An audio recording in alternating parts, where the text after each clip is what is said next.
pediría que nos cuentes y nos introduzcas en esto, que no es la perspectiva más conocida y es una de las apuestas y desafíos en que va este seminario internacional que estamos llevando adelante. Sí, bueno, la clínica ambiental es un espacio que surge hace 10 años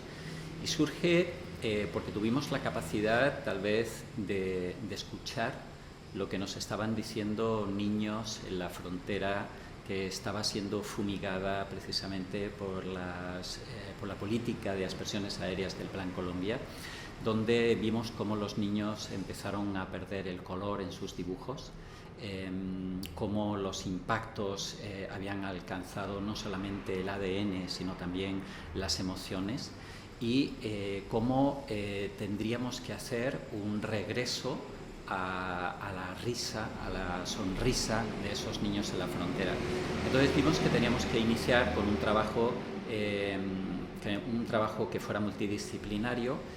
con médicos, con abogados, con ingenieros, con sociólogos, pero también con titiriteros, con teatreros, con gente del cine que estuviera dispuesto a llevar películas hermosas y cuentos de colores, y que los niños recuperaran el color. Entonces, la historia del origen de la clínica ambiental es la historia de la recuperación del color.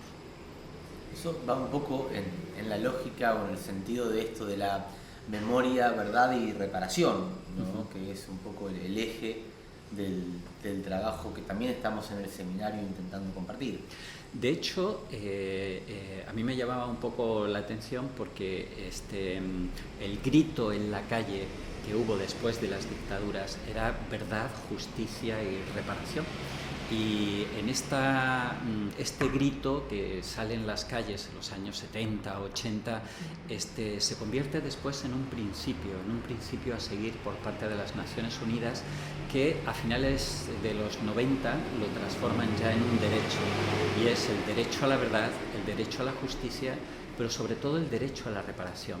En el derecho a la verdad uno tiene el derecho a la memoria, a recuperar el pasado. El derecho por la justicia es eliminar en el presente los privilegios que algunos se empoderaron. Y la reparación es el sueño de cómo queremos el futuro, ¿no? Entonces, por eso la reparación debe estar incluida en esta dinámica de ruta que nos lleva del pasado al futuro, pero construyendo un presente sin privilegios. Bueno, yo creo que todo lo que signifique un proceso inspirador es un proceso que genera sueños, que genera motivaciones y que genera sobre todo la motivación de que el futuro pueda cambiarse. En Ecuador se dice que si quieres cambiar la realidad, tienes que cambiar primero tus sueños. Y solo a través de eso es que puedes conseguir entonces un futuro diferente. Desde esa perspectiva,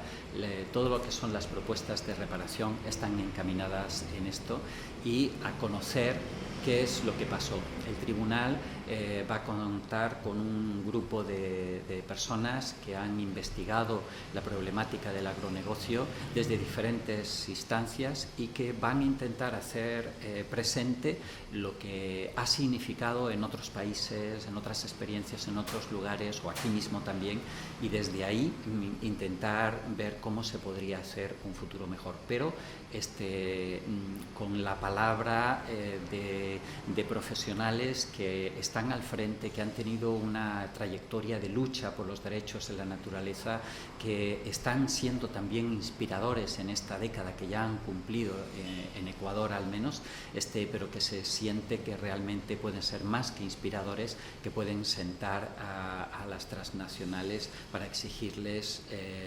toda la destrucción que han ocasionado durante todo este tiempo. Bueno, yo creo que el derecho a la reparación, ya constituido como tal,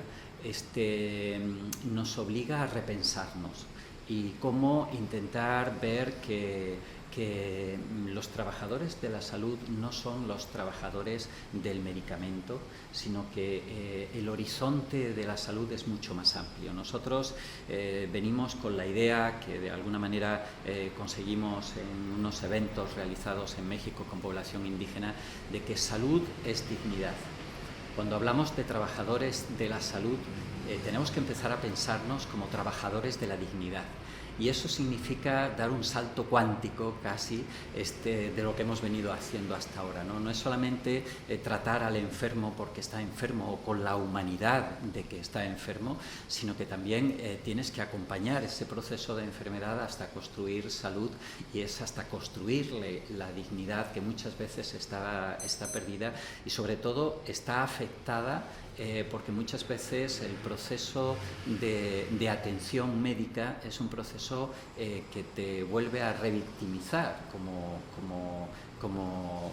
enfermo, ¿no? Entonces la idea es cómo recuperas la dignidad y cómo la trabajas también desde este grupo de personas. Nosotros consideramos que hay que repensar todo el trabajo de salud, hay que repensarlo desde esa dinámica en la que la reparación se convierte en un proceso emancipador, no en un proceso en el que agachamos la cabeza, nos sentimos obedientes y hacemos que el mismo trabajador de salud nos diga qué es lo que tenemos que tomar, qué es lo que no tenemos que hacer, sino que se siente con nosotros y que veamos cómo de manera conjunta podemos recuperar esa dignidad que en el fondo la enfermedad nos está indicando que hubo un proceso de humillación que nos afectó y del que tenemos que salir. Quizás para finalizar, pero porque venimos compartiendo y es muy orientador lo que ustedes en Ecuador han logrado respecto de los derechos de la naturaleza, de la madre tierra. Si nos querés contar, aunque sea mínimamente, de qué se trata esto, que si bien lo venimos batallando por aquí, no es menor la experiencia que ustedes tienen respecto de la formalización de este derecho, ¿no? Desde la epidemiología crítica se ha planteado con mucha fuerza que el principio de la destrucción y de las enfermedades que estamos teniendo es esta ausencia de valor a la naturaleza. Hay una tendencia sacrificial de todos los estados que es pasar por permitir el sacrificio, o bien sea de pueblos indígenas o bien sea de algunas colectividades, pero siempre pasa porque en el principio se sacrificó a la naturaleza. Recuperar los derechos de la naturaleza es recuperar el principio de que no aceptamos sacrificio alguno. Y ese reconocimiento es fundamental para que la construcción de la salud se pueda hacer desde esa salud digna